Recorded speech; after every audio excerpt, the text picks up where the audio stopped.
Bueno, amados hermanos, es un gozo compartir otro día del Señor con todos ustedes. Como verán, tenemos un texto un poco largo hoy, así que vamos a ir versículo a versículo. En realidad, la única manera de poder abordar esto de una manera justa, por lo menos para mí, es en realidad hacer este capítulo en dos partes. Pero lo que ocurre es que este tema es el mismo, por supuesto. Entonces, para no ser injusto con el texto y poder retener las principales enseñanzas y exponerlas, vamos a exponerlo en dos partes. Básicamente el texto de hoy, como el título del mensaje lo propone, habla de que Dios es un Dios de pactos. Básicamente aquí estamos en una de las cimas, uno de los puntos más elevados en cuanto a la revelación de Dios del Antiguo Testamento. Este texto nos revela muchísimas cosas, es difícil mantenerse en una sola línea,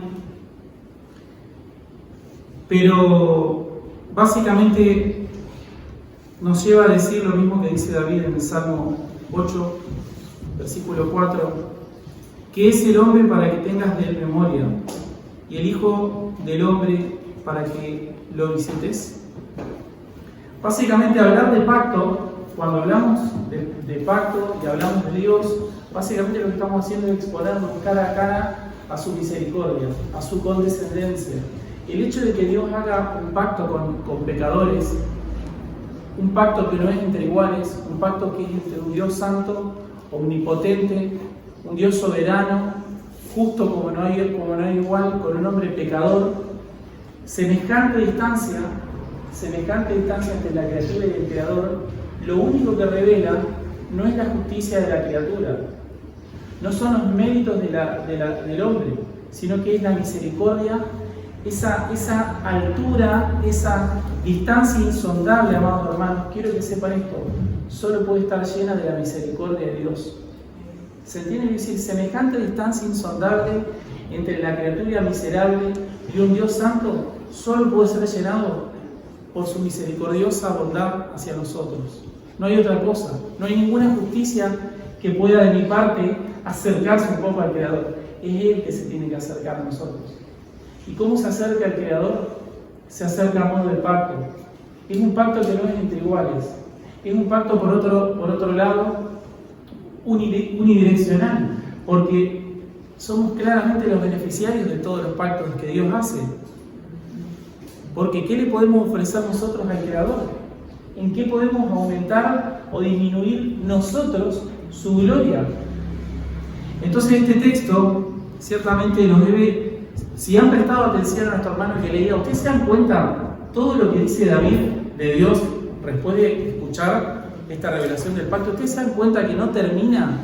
Se va hasta el versículo 29, alabando, engrandeciendo, glorificando al Señor y al Salvador. ¿Por qué? Porque no tiene palabras para terminar de describir cuán misericordioso, santo, justo, bueno, benevolente, paciente es el Señor. ¿Sí? Aun cuando estamos equivocados, porque vemos que en este texto David es corregido por el Señor, dice. Por eso creo que ese es el texto, el versículo fundamental, ¿no? Es un versículo que plantea una pregunta. El versículo 5, amados hermanos, dice: así ha dicho Jehová, tú me has de edificar casa en que yo more. Miren, esa pregunta tiene una riqueza absolutamente insondable. ¿Qué le podés dar a vos al Salvador? ¿Qué le pueden dar ustedes a Dios si no solamente su pecado? ¿En qué lo pueden beneficiar ustedes a Él? ¿En qué lo puedo beneficiar yo a Él? Y esta, amados hermanos, es una pregunta que sirve, ¿saben para qué? Para que estemos en el lugar en el que debemos estar. Es una pregunta cardinal que ubica a una persona, que le abre la cabeza, que le despeja la mente. ¿Para qué? Para castigarla, para aplastarla, para destruirla, no. Para hacer una gran promesa, la cual con una mente tan pequeñita, tan estrecha, tan finita, no se puede recibir. ¿Se entiende lo que dice? No se puede tocar cosas santas con una mente tan obtusa, no se puede recibir un tesoro tan grande en una mente tan oscurecida. Entonces, antes de prometerle, Dios lo que hace es limpia la cabeza de David de toda su corrupción y lo ubica y le dice: ¿tú me has de edificar una casa en la que yo more? Hay tantas cosas que plantea esa pregunta. Primero, el tú, ¿no? El hombre va a edificar algo para Dios. Por otra parte, Dios necesita un lugar para morar. ¿En dónde mora Dios? El hombre Dios necesita del hombre. Entonces, en esa pregunta tan sencilla, lo que hace Dios es humillar a David, pero de una manera suave, de una manera misericordiosa, porque Él es Dios. Porque Él es Dios, amados hermanos. Lo que Él necesita es producir un cambio en la manera de pensar de David, un cambio, diríamos, un cambio copernicano, un cambio absoluto, total, un cambio radical, opuesto. Justamente pensaba, para ilustrarlo, que durante 1500 años, desde Aristóteles en adelante, es decir, siglo IV antes de Cristo, se pensaba que la Tierra era el centro del universo. Obviamente que esto es interesante, hermanos. Generalmente cuando hay una cosmovisión generalizada en algún tema en particular, suelen ser muchas las disciplinas que hacen su aportación para sostener eso ahí. ¿Se entiende? Entonces, si los científicos del tiempo creían que el centro del universo es la Tierra, en su ayuda luego ¿quiénes vendrán? Y bueno, por ejemplo, vendrán los filósofos a justificar filosóficamente que efectivamente el hombre tiene que ser el centro del universo. Y así, cada uno de su rama, con su mente obtusa, lo que intentará hacer es justificar la visión predominante que hay en el tiempo. ¿Cuánto puede extenderse una visión tan errada de las cosas, tan opuesta a la realidad, incluso yendo contra tantos hechos? Porque durante 1500 años, vos te podés dar cuenta que la Tierra no es el centro del universo. Lo que ocurre es que, claro, nadie se anima a contradecir el pensamiento reinante. Es como ahora, ¿no? Es difícil ir en contra del pensamiento reinante. Es difícil. Uno se hace objeto de muchas, pero generalmente las personas que son dadas al estudio no suelen ser personas muy extrovertidas, con un espíritu combativo. Son gente de otro temperamento, ¿no? Son gente más tranquila. Entonces, generalmente, su voz se puede callar durante mucho tiempo. Y así es que recién, 1500 años después, en 1543, Nicolás Copérnico, que era un astrónomo polaco, un clérigo polaco, empieza a notar que los cálculos que habían disponibles para poder predecir el movimiento de los astros no servían para explicar las observaciones obvias. Tiene que haber un problema, un error. Entonces él lo empieza a estudiar. Para el año 1500 la matemática ya se empieza a desarrollar bastante bien. Empiezan a aparecer, no exactamente el concepto de función como lo entendemos hoy, pero cosas parecidas a lo que sería una función en el espacio empieza a aparecer. Entonces empiezan a mejorarse los modelos y Copérnico cae en la cuenta y dice, la Tierra... Esto es muy loco, porque nos parece obvio, pero una persona del siglo XVI diga la Tierra no es el centro del universo, era una cosa, era una herejía, era una blasfemia, era un ataque filosófico, era una locura, digamos, ¿entienden lo que quiero decir? Es decir, era una ruptura absoluta con toda una forma de pensar de quién es Dios, de quién es el hombre, de dónde estamos en el universo, una cosa así. Entonces a ese hombre se le empieza y dice, la Tierra no es el centro del universo, y publica un libro que se llama Sobre las revoluciones de las esferas celestes, o en latín Revolutionibus Orbitum Celestium, sobre las revoluciones de las esferas celestes, donde él propone que la Tierra no es el centro del universo, sino que el Sol lo es. Y para mal de muchos, unos pocos 20 años después, aparece Galileo Galilei con una gran innovación de la ciencia, que es el telescopio.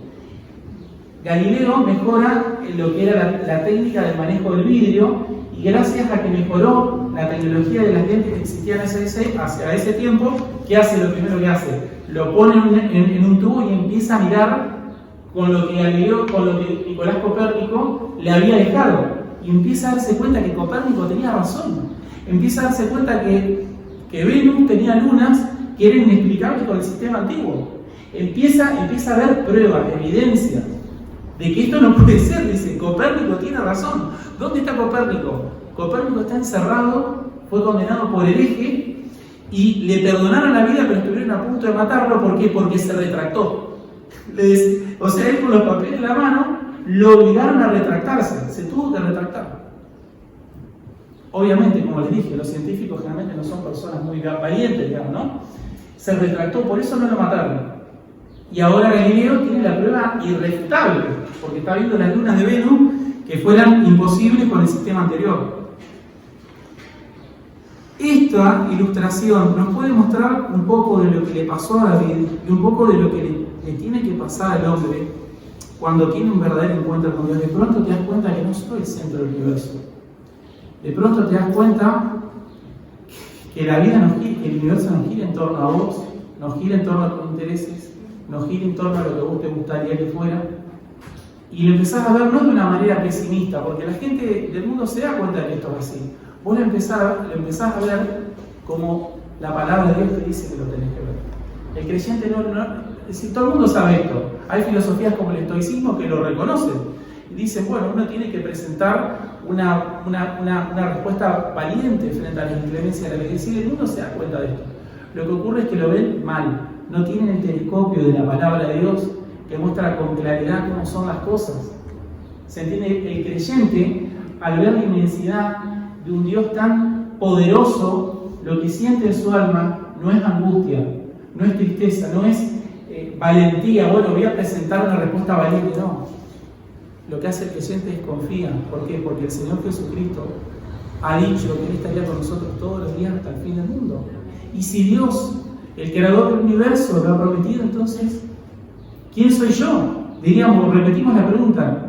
¿Quién soy yo para construir otra cosa? ¿Para creer o para proponer otra cosa? Para este momento David se encuentra en el punto más alto de su vida. Él tiene descanso. Miren el versículo número 1. Aconteció que cuando el rey... Vamos a ver nuestro primer... ahora una pequeña introducción y luego vamos a ver el primer punto. Aconteció que cuando el rey habitaba en su casa después de que Jehová le había dado reposo de todos sus enemigos en derredor. Este punto es importante, es cuando está, acá aparece algo excepcional en David otra vez. Generalmente cuando un rey estaba en paz de sus enemigos, generalmente era para darle rienda suelta a sus pecados y perversiones. Cuando deja de tener problemas afuera, empieza a mirar para adentro, ¿no? Eso es lo que han hecho siempre los reyes. Pero David empieza a mirar y tiene una santa incomodidad. Y él ve y dice, yo estoy en esta casa de cedro que me la hizo el rey Hiram, es un regalo de la misericordia de Dios, y el arca del pacto está en una tienda de pieles, no es digno que Dios esté ahí. Y entonces, él tiene esta especie de santa incomodidad, este deseo de querer honrar a Dios, típico de todo creyente verdadero. Mira, yo habito en casa de cedro y el arca de Dios está entre cortinas. Versículo 2, va y se lo dice al profeta Natán, yo habito en casa de cedro y el arca de Dios está entre cortinas. ¿Cómo puede ser? ¿No? Él tiene un pequeño principio de humillación. ¿Cómo puede ser yo, que vivo en casa de cedro y el Señor? Entonces ahí te das cuenta que eso es algo positivo. Generalmente tiene que empezar así. Toda buena revelación de parte de Dios tiene que empezar con una santa inquietud de decir, la verdad que no estoy suficientemente humillado, che. No me siento suficientemente humillado, siento tranquilo, veo la providencia de Dios, pero veo que Él no está siendo honrado todo lo que pudiera ser honrado. Este es el deseo, aparentemente un deseo bueno. El tema es lo que se le ocurre después. Y Natán, rey, dijo al rey, versículo 3, anda y haz lo que está en tu corazón, porque Jehová está contigo. ¿Es cierto que Jehová está con él? Por supuesto que sí. ¿Tiene un buen deseo David? Por supuesto que sí, es un buen deseo. Pero pregunta, incluso tiene la delicadeza de ir y preguntarle al profeta. El arca de Jehová está entre tiendas, yo estoy en casa de cedro, le voy a hacer un templo al Señor. ¿Para qué? Para honrarlo, para glorificarlo. Eso es lo que quiero, eso es lo que quiere todo cristiano verdadero, ¿no? ¿No quisieran eso? ¿No quisieran eso? ¿No sienten que el Señor es digno de una mayor medida de gloria de la que le estás dando hoy? Pienso que sí, ¿no? Ahora, miren lo que ocurre, versículo 4. Aconteció que aquella noche vino palabra de Jehová a Natán diciendo, esa misma noche David estaba durmiendo tranquilo. Todo esto pasó en la cabeza de Natán, ¿eh? David hasta ahora no está ni enterado de lo que está pasando. Esto es maravilloso porque nos muestra que Dios está orando para nosotros y en otros a pesar de que no sabemos que eso está ocurriendo. Pero es algo maravilloso, pensar cómo Dios va a orar en nosotros a través de otros, aunque nosotros no tengamos ni idea de que Él lo está haciendo. Y Dios está haciendo eso. Todo el tiempo está haciendo eso. Entonces, Dios le habla a Natán primero. ¿Por qué le habla a Natán? Porque él es el profeta. Porque el profeta le dice, sí, andá. No dice, y consultó Jehová a Natán. No dice eso. Él se basa básicamente en su conocimiento y su experiencia. No encuentro nada malo. Sería como una charla pastoral. Venís y me contás algo y yo te voy a decir como pastor. Sí, la verdad que me parece muy bien. Me parece muy bien. Ahora, ¿qué tendría que haber hecho el pastor? Primeramente, bueno, vamos a orar. Si es una pregunta importante lo que estás queriendo hacer. Construir un templo a Jehová es una cosa muy grande, muy importante. Entonces hay decisiones tan importantes que tienen que ser consultadas a Jehová, ¿sí? Entonces él no lo hace. Y de noche viene el Señor a quien, a Natán, lo viene a buscar a Natán. Y esto, ¿por qué lo hace así? También para qué? Para validar a su siervo. El Señor va a hablar mucho a través de Natán. Va a hablar muchísimo. Todo el mundo ya creo que sabe lo que va a pasar un poquito más adelante con Natán. Entonces Dios no quiere invalidar a su profeta, no quiere humillarlo. Entonces le corrige el mensaje y lo manda que vaya a hablar con David. ¿Y qué es lo que le va a decir? Ve y di a mi siervo David. También utiliza la palabra siervo. Ve y di a mi siervo David. Esta es la visión que Cristo es hermoso. Es la visión cómo ve Dios a David. Lo ve como siervo. Es el rey. Todo el mundo lo ve, el rey David. Pero Dios lo ve como el siervo. ¿Sí? Todos somos siervos del Señor sin importar qué lugar ocupemos en la vida. Tú me has de edificar casa en que yo more. Entonces vemos aquí que hay un pequeño problema. Hay un pequeño problema y es un problema de que hay algo que a Dios no le cierra en todo esto. Tú me vas a edificar. Y esta pregunta justamente lo pone en manifiesto. La respuesta es no, por supuesto.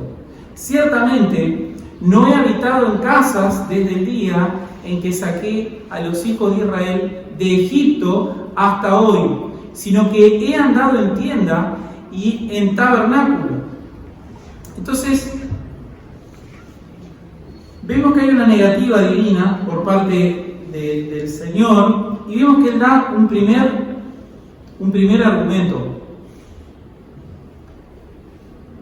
Él va a dar un primer argumento que va a estar justamente entre el versículo 4 y 5.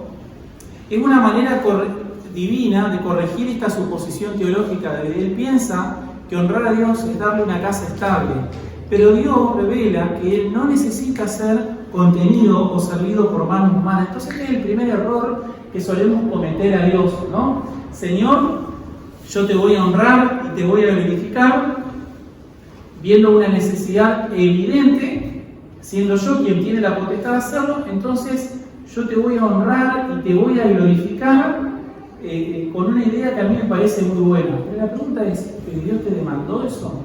¿Dios ha demandado eso? Es una pregunta muy buena. Para que eso ya empieza a mostrar que el hombre estaba humillado, pero no tan humillado. Es decir, ¿vos te creés capaz de honrar y glorificar a Dios? ¿Se entiende? Es decir, aparte de aquello que Dios ha mandado explícitamente, ustedes no son capaces de honrar ni glorificar a Dios en nada.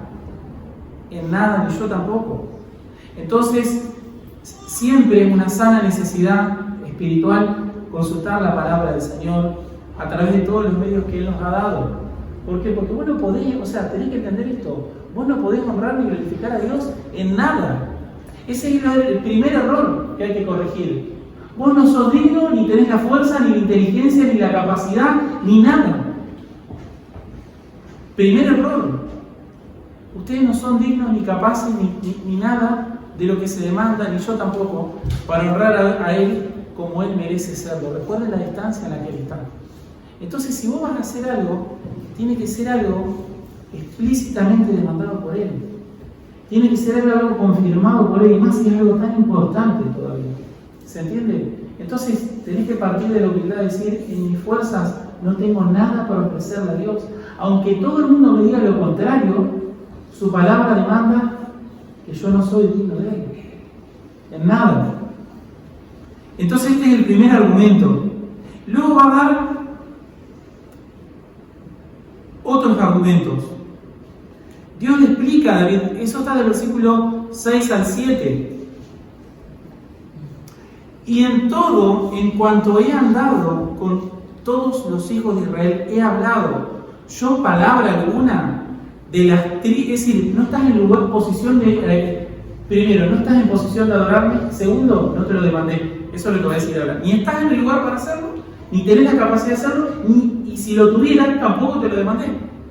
Ese es el punto.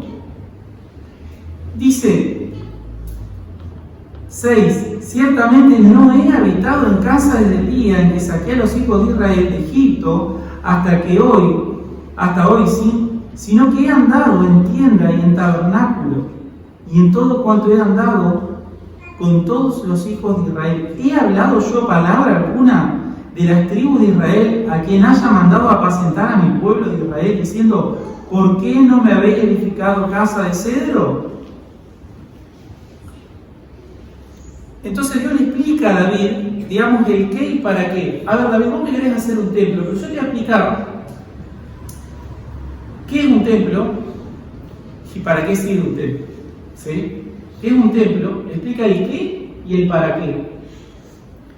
¿Y qué es lo que le corrige? Bueno, ¿qué era el tabernáculo, David? Habla del tabernáculo. ¿Querés saber lo que es un templo? Bueno, recordemos, vayamos al Antiguo Testamento. ¿Cómo andaba yo con los hijos de Israel? En un tabernáculo, ¿no? Ahí empieza a entrar en el qué. Y después empieza a entrar en el para qué. ¿Para qué servía el tabernáculo? El tabernáculo itinerante que se movía con Israel en el desierto fue un símbolo de la presencia activa de Dios. Dios dice que anduvo con su pueblo. Es decir, es una imagen de gracia condescendiente. Él no fue obligado a andar con ese pueblo, Él quiso. El Creador Todopoderoso, Él no buscaba comodidad, sino que buscaba comunión. No estaba interesado en un templo, sino en morar entre su pueblo redimido. ¿Qué es lo que quiere David? ¿Mejorar la comodidad de Dios? Quiere mejorar la comodidad de Dios, pero Dios no quiere mejorar la comodidad externamente. Dios quiere mejorar qué cosa? La comunión con su pueblo redimido. ¿Se entiende, amados hermanos? A Dios le interesa habitar en su pueblo y con su pueblo. No le importan los templos externos. Él quiere habitar en medio nuestro. Él quiere una relación profunda con nosotros. Él quiere que lo adoremos por quien Él es. Eso es lo que Dios quiere. Por eso Dios estaba en un tabernáculo que se movía de un lado al otro. ¿Sí? Entonces Dios no estaba en busca de comodidad, de honras externas. Bueno, el templo está allá, entonces vamos a ir a orar. No, David, estás equivocado.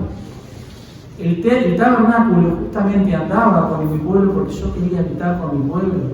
Y quería que mi pueblo me conozca mis obras. Quería habitar en medio de mi pueblo. Y esto es tan así, amados hermanos, que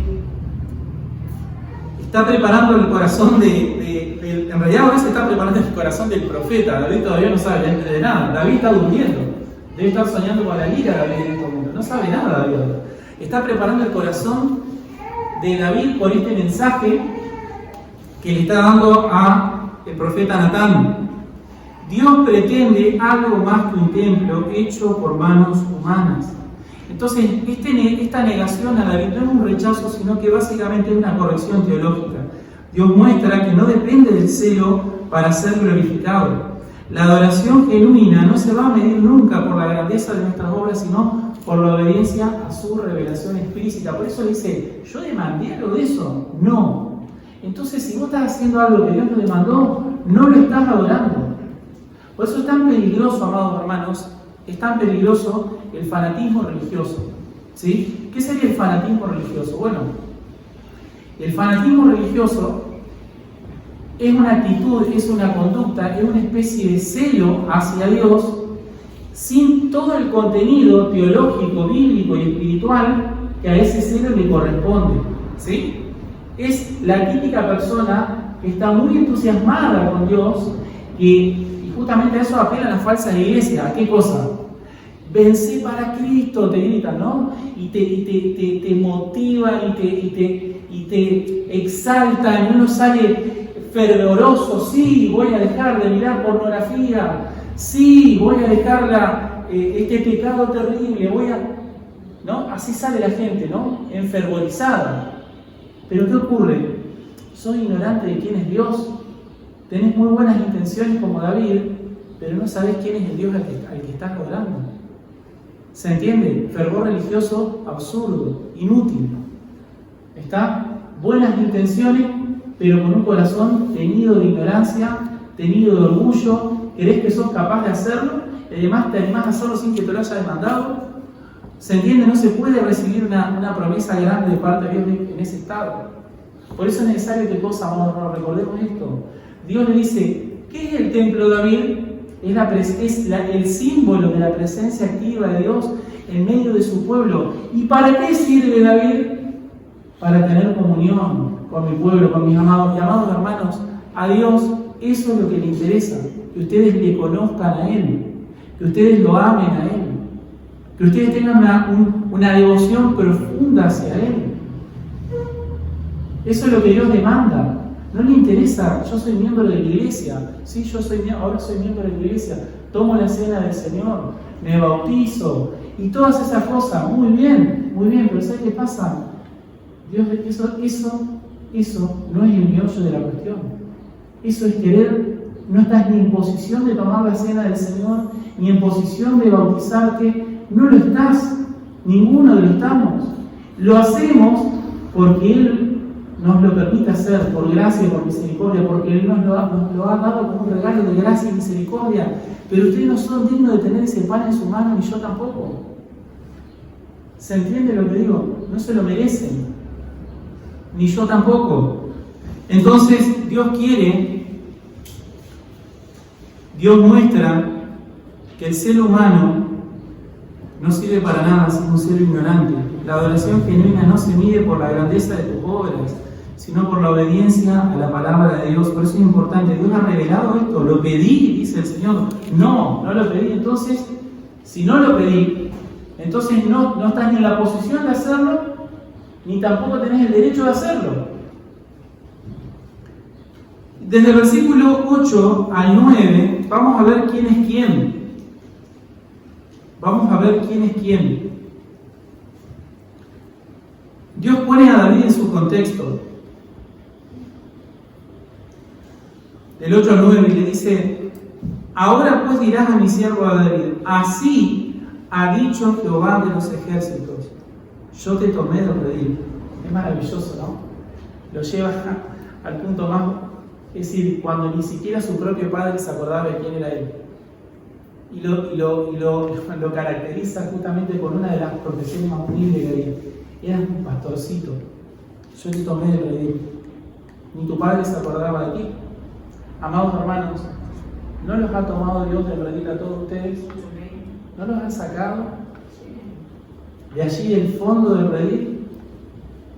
Perdidos, desconocidos por Él. Él así nos ha tomado a todos nosotros.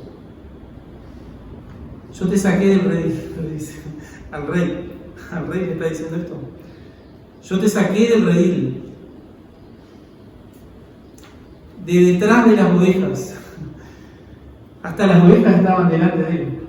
Hasta las ovejas, es decir, no solamente era su padre, además las ovejas lo tapaban a David, porque no era de estatura muy alta, para que fuese príncipe sobre mi pueblo, sobre todo Israel. Miren la ruta, impresionante, ¿no? Lo que diríamos en las tramas modernas, lo que es la saga del héroe. Es decir, se cumple todo lo que la saga del héroe implica para un personaje principal como es David. Se cumple perfectamente. Te saqué de allí atrás, te puse por príncipe. Esto es interesante porque revela la gracia y la misericordia. Recuerden, cuando hablamos de pacto, hablamos de gracia y misericordia, de cosas que no se merecen, que no se pueden recibir a cambio de haber hecho algo.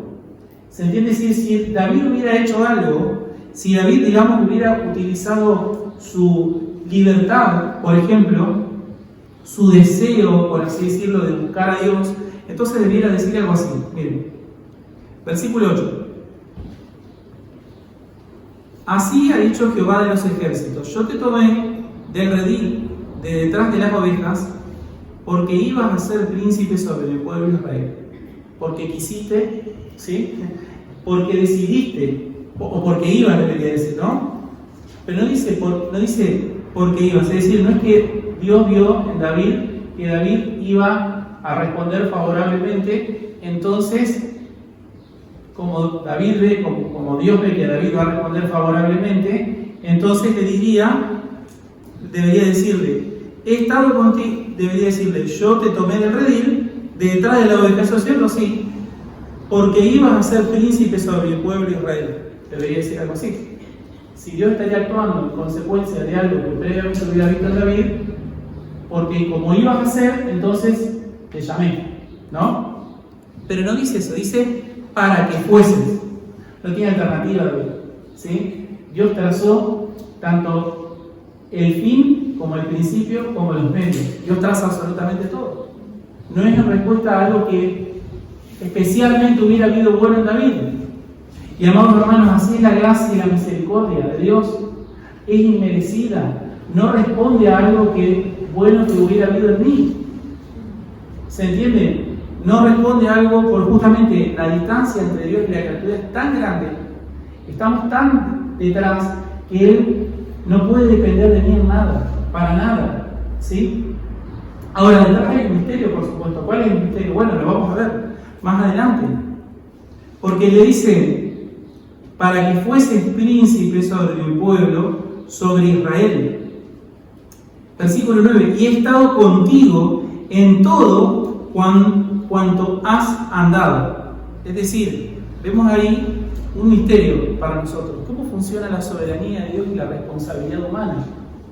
Es un misterio porque David objetivamente había andado.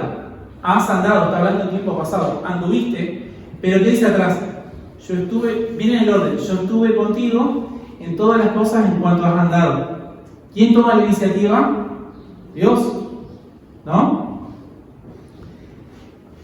Si no, ¿qué tendría que decir? Si Dios estaría actuando en respuesta a algo que hubiera visto en David, le tendría que decir, he estado contigo en todo cuanto has andado, y tendría que hacer alguna referencia previa a algo que Dios hubiera visto en David, pero no lo hay. Aparece Dios directamente, he estado contigo en todo cuanto has andado, y delante de ti he destruido a todos tus enemigos. Pero si David peleaba, ¿por qué dice que él destruyó a todos sus enemigos? Bueno, vemos el misterio de la soberanía de Dios y la responsabilidad humana. Dios llama, Dios ordena tanto el principio como el fin y destina los medios para eso. Pero objetivamente cada uno de nosotros tiene la responsabilidad por Dios, dada por Dios, de obrar a través de esos medios que Él ha dado. Tiene la responsabilidad de obrar a través de esos medios que Él ha dado. ¿Por qué me los ha dado a mí? ¿Porque vio algo en mí? No. Por gracia, por misericordia, como un don inmerecido. Yo puedo edificar una casa al Señor. Yo puedo edificar una casa al Señor. ¿Qué le puedo edificar yo al Señor? No puedo edificar nada. Por eso, versículo 10, hasta el versículo 9. Entonces tenemos justamente esto. Antes de dar una promesa a Dios a David, primero lo que necesita es explicarle qué es un templo, para qué sirve, cuál es el objetivo. Amados hermanos, Dios quiere tener comunión con nosotros, quiere que tengamos comunión con Él. Dios no quiere que le hagamos un templo, una iglesia. Dios nos ha redimido por la sangre de su Hijo para morar en nosotros. Para morar en nosotros, amados hermanos. Dios habita en medio de ustedes y habita también en ustedes. Por eso el Señor puede decir tranquilamente que donde dos o más estén reunidos en mi nombre, allí estoy yo. Por eso los medios de gracia que Dios nos ha dado para relacionarnos con Él no son medios fríos, vacíos, que debemos tratar sin cuidado, que no valoramos. ¿Por qué? Porque vos te das una idea de la magnitud de la santidad de las cosas que eso representa. Son cosas santas, hermanos, la oración, la palabra de Dios, son cosas santas. Ahora te parece algo abstracto, pero te aseguro que no lo ves. Te aseguro que no lo ves. ¿Y por qué Dios deja esos medios? Para que nos relacionemos con Él, para que lo amemos profundamente, para que lo busquemos de todo corazón. Pero asimismo, ese buscarlo de todo corazón es lo que dice Filipenses 2:13, porque Dios es el que en vosotros produce así el querer como el hacer por su buena voluntad. Dios lo produce, porque Dios es el que en vosotros lo produce así el querer como el hacer por su buena voluntad. No por mi buena voluntad, por su buena voluntad. No por la mía, por la suya. ¿Sí? No dice que Él esté de alguna manera ayudándome. No, Él lo está produciendo. Él lo está produciendo. Cuando dice así el querer como el hacer, es decir, produce el deseo y da las fuerzas para concretar el hecho. ¿Se entiende lo que quiero decir? Produce el deseo, pero además fortalece para que concretemos el acto de adoración. Entonces, eso dice Filipenses 2:13. El 12 había dicho, ocupado en nuestra salvación, de buen temblor, responsabilidad humana, pero por el otro lado hay soberanía de Dios. Ocupado en nuestra salvación con temor y temblor. ¿Cómo, Pablo? ¿Cómo lo hago? Dios es el que produce en ustedes el querer como el hacer por su buena voluntad. ¿Cómo lo hago? Quiero ocuparme de mi salvación con temor y temblor. ¿Cómo lo hago, Pablo? Bueno, versículo 13. Dios es el que produce en ustedes el querer como el hacer por su buena voluntad. Lo vas a hacer, es como que está diciendo, lo vas a hacer. Pero ¿cómo lo hago? Lo podés hacer, ¿por qué? Porque la nueva naturaleza responde a Dios. La mente, que antes era enemiga, Dios ahora responde. Por eso Dios produce ese querer y ese hacer. Puede hacerlo. ¿Por qué? Porque mi mente ahora y mi alma le responden a Él. Aunque haya batallas en mi carne, mi mente le pertenece a Cristo. Tenemos la mente de Cristo. Tenemos la mente de Cristo. Entonces la mente ahora responde al estímulo y antes que estaba muerta, no podía responder. Dice que antes éramos enemigos de nuestra mente. Pero ahora tenemos la mente de Cristo. Entonces, ¿qué hace? Dios produce en mí el querer como el hacer. Sin embargo, ese producir, ese querer como hacer, va progresando. Tiene que ser corregido, tiene que ser direccionado. David tenía el querer como el hacer, sí, pero tenía que ser corregido. Tenía que, por así decirlo, humillarse delante de Dios. Entonces David le dice, ¿vos me vas a hacer un templo a mí? Número 1, no estás en posición de hacerlo. Número 2, yo te lo demandé. No. Número 3, ¿recordás de dónde te saqué? ¿Recordás de dónde te saqué? Sí. Y entonces con todo eso va preparando su mente para las promesas. Este texto es tremendo porque desde los versículos, vamos a ver desde el versículo 10 al 17, ¿qué es lo que Dios está prometiendo? Le promete 5 cosas. Versículo 10 al 11. Tenemos acá promesas que son promesas que van, digámoslo, en 3 direcciones. Promesas de cumplimiento inmediato, promesas con un desarrollo histórico y promesas, es decir, pensémoslo en el tiempo, como una línea de tiempo. Hay promesas que se van a cumplir en el corto plazo, hay promesas que se van a cumplir materialmente en el largo plazo, pero también hay promesas eternas. Es decir, van en 3 direcciones, por así decirlo, o en 3 plazos de tiempo. Porque obviamente que le está prometiendo más que un hijo. Obviamente que le está prometiendo, ¿se va a cumplir un hijo? Sí, por supuesto, va a tener un hijo que se va a llamar Salomón. Se va a llamar Salomón. Entonces hay una promesa, digamos, que va a tener un cumplimiento inmediato. Eso está en el versículo 13, la primera parte. Edificará casa a mi nombre. y yo afirmaré para... Entonces tenemos la primera parte. ¿Quién va a edificar casa a mi nombre? Salomón. Sí, pero también ¿quién más va a edificar casa para el nombre de Jehová? Jesucristo. Jesucristo. ¿Sí? Entonces, ¿qué promete? Bueno, básicamente promete 5 cosas. ¿Qué está prometiendo? Bueno, versículo 10 al 11 tenemos: además, yo fijaré lugar a mi pueblo Israel y lo plantaré para que habite en su lugar y nunca más será removido, ni los inicuos le aflijan más como al principio. Entonces Dios va a dar un lugar estable a su pueblo. Eso tiene, nuevamente, tiene un cumplimiento objetivo, sí, por supuesto. Él estaba teniendo un reinado de paz, sí. Salomón va a continuar un reinado de paz, sí, por supuesto. Pero esto ¿a qué apunta? Objetivamente, ¿Israel nunca más fue conmovido? No, por supuesto que sí. Después vinieron los griegos, vinieron los romanos, destruyeron el templo. Claramente, esa promesa tiene que tener un alcance diferente. Ese templo, ese reposo que se está prometiendo para su pueblo, no se puede agotar en Israel. Tiene que ir en algún pueblo más allá de Israel. ¿Cuál es ese pueblo más allá de Israel? Es la iglesia. Es la iglesia de Cristo. La que él menciona, se menciona en Lucas capítulo 20, versículo 22, cuando dice: este es el nuevo pacto en mi sangre. ¿Y lo está haciendo quién? ¿Con quién? Con aquellos que van a llevar adelante su iglesia, con aquellos a los que previamente le había dado las llaves de la iglesia. ¿Sí? Entonces tenemos una primera promesa, son 5 promesas. Les promete un pueblo y reposo. Segunda promesa está en el versículo 12. Promete descendencia. Levantaré después de ti a uno de tu linaje. Cuando los días sean cumplidos y duermas con tus padres, yo levantaré después de ti a uno de tu linaje, el cual procederá de tus entrañas y afirmaré su reino. ¿De quién está hablando? De Salomón. Pero también ¿de quién está hablando? De Cristo. Obvio, por supuesto, está hablando de Cristo. ¿Sí?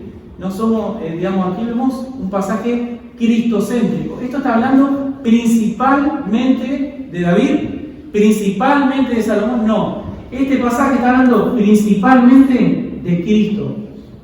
Es decir, Salomón existe en la historia porque tiene que apuntar a Cristo. Esa es la razón por la que existe un Salomón en la historia. Porque él tiene que apuntar a alguien muchísimo más grande. ¿Sí? Es decir, Cristo no existe porque existe Salomón. Salomón existe porque existe Cristo. ¿Sí? Se le promete una casa en el versículo 13. Él edificará casa a mi nombre. Él edificará a mi nombre y yo le afirmaré para siempre el trono de su reino. Cuarta promesa. Se promete una relación filial. Versículo 14. Yo le seré a él padre y él me será a mí hijo. Y él me será a mí hijo. Miren esto. Y si él hiciere mal, yo le castigaré con vara de hombres y con azotes de hijo de hombres. Nuevamente, ¿quién está hablando de este texto? Está hablando de Cristo. Está hablando del fundamento por el cual esa casa se va a firmar. ¿Qué dice el apóstol Pablo? Me amó y se entregó por mí. Es el sacrificio de Cristo lo que va a ser el fundamento de esa casa. Un sacrificio vicario, salvífico, redentor. Por eso Él es la roca que afirma la casa. Recuerden que es importante que si hay sangre, es decir, para que haya pacto, tiene que haber sangre. Y acá lo que se está prometiendo es sangre.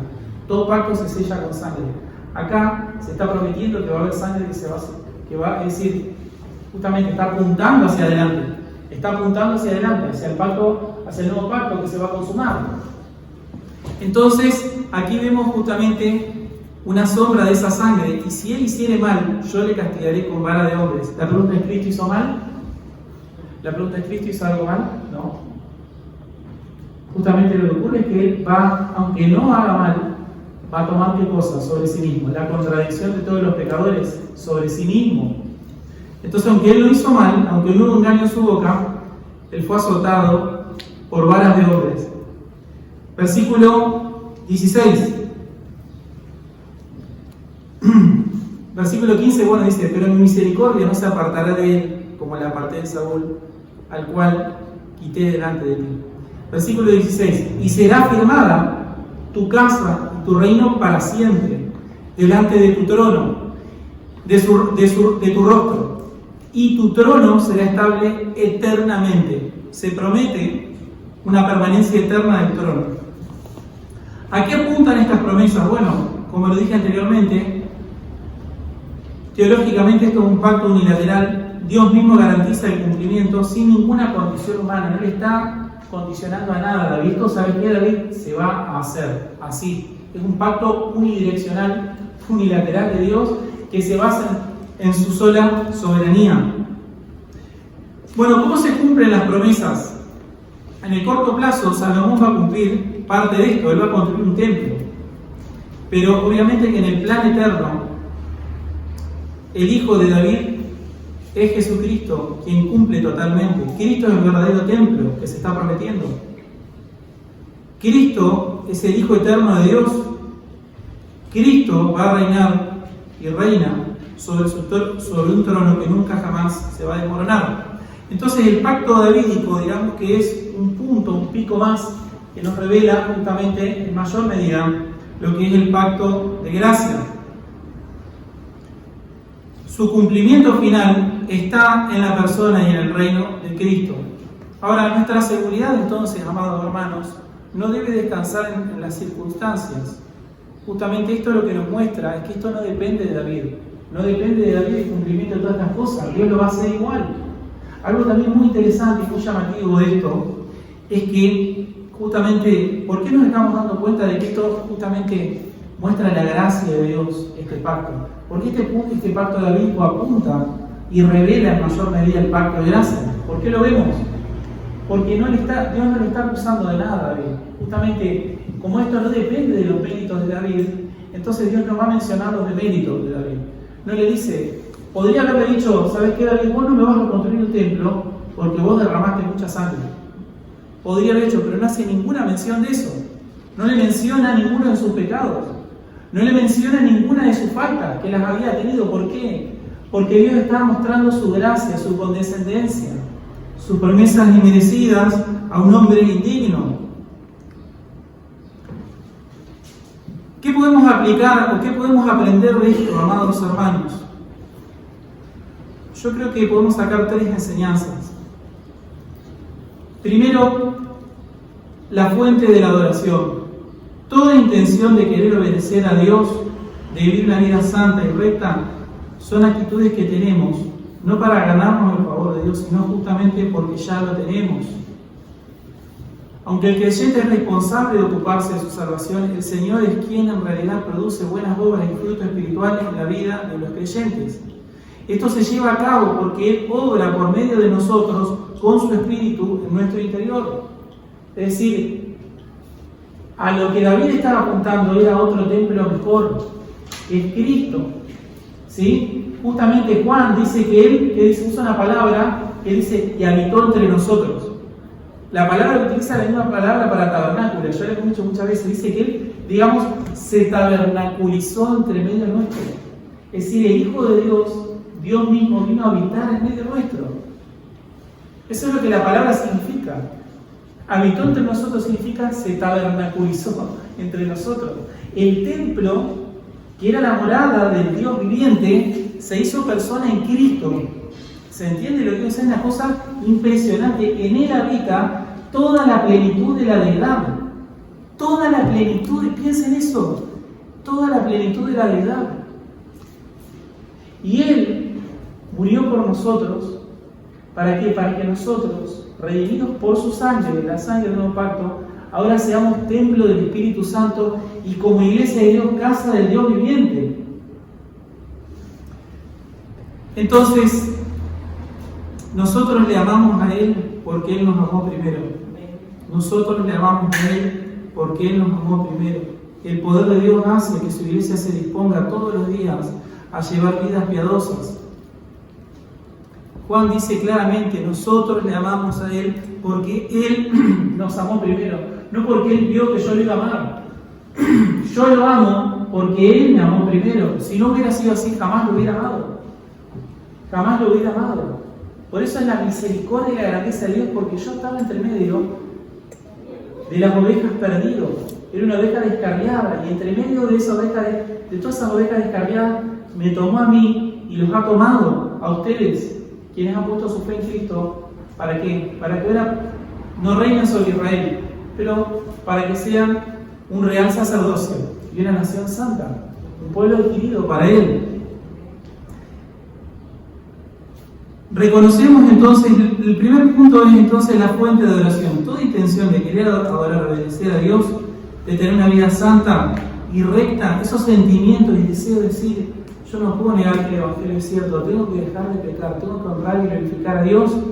Yo sé que esto es así y tengo que buscar, amados, eso es porque Dios está obrando en tu alma y en tu corazón, a través de su Espíritu Santo. Está conmoviéndote y llevándote al arrepentimiento. A pesar de lo que hayas hecho, recuerden esto, amados hermanos, si Dios se hubiera fijado en David, y como David iba a responder favorablemente, entonces Él lo escoge, entonces ¿por qué no se fijó en el adulterio? Dios no había visto que él iba a cometer adulterio. Justamente por eso, no por obras para que nadie se gloríe. O sea, ¿qué parte de toda la vida David va a tomar? Digamos, ¿va a tomar la parte del adulterio?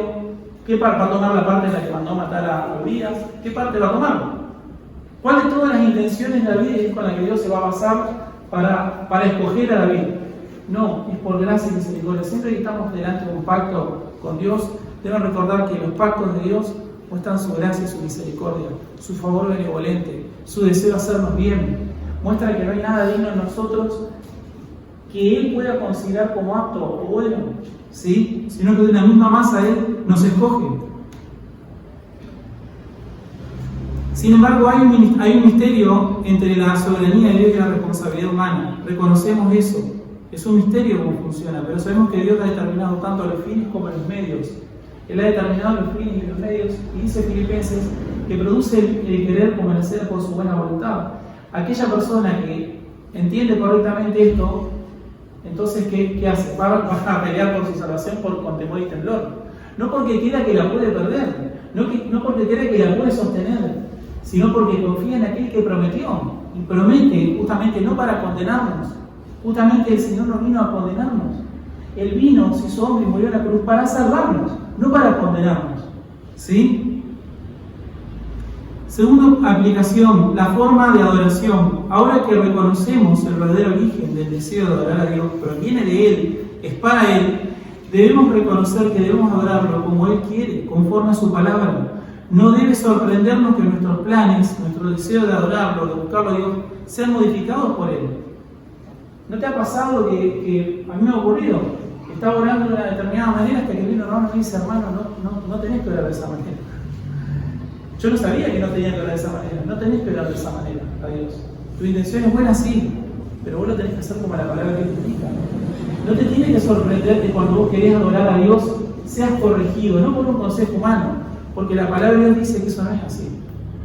¿Se entiende? Entonces es de suyo que un cristiano sea corregido por Dios, que Dios te ve queriendo entregarle su adoración y Él agarra y despeja a través de su palabra y a través de sus medios de gracia, despeja tu mente, tu cabecita, ¿para qué? Para que puedas ser depositario de promesas mejores, mayores, de una mayor revelación de su gloria y de quién es Él. Eso tiene que ocurrirnos.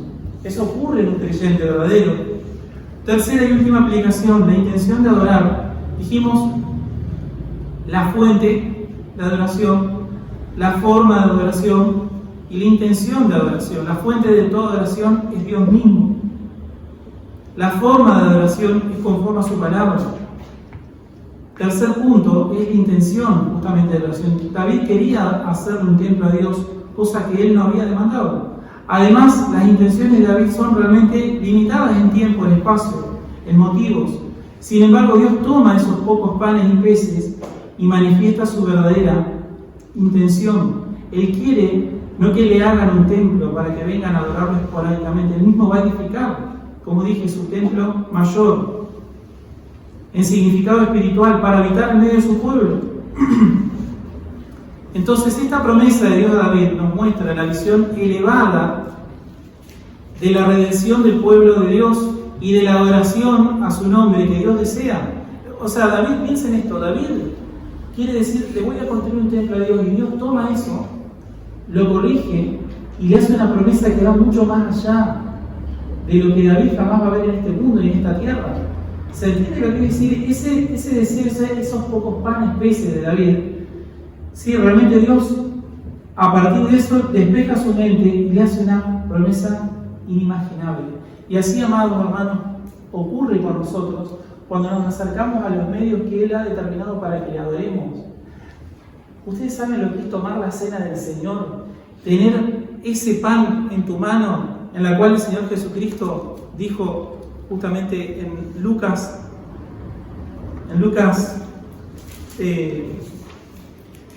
22:20, de igual manera, después que hubo cenado, tomó la copa, diciendo: esta copa es el nuevo pacto en mi sangre, que por vosotros se derrama. Esto es algo inimaginablemente, lo que los apóstoles están teniendo ahí, es algo inimaginablemente más grande que lo que David había escuchado.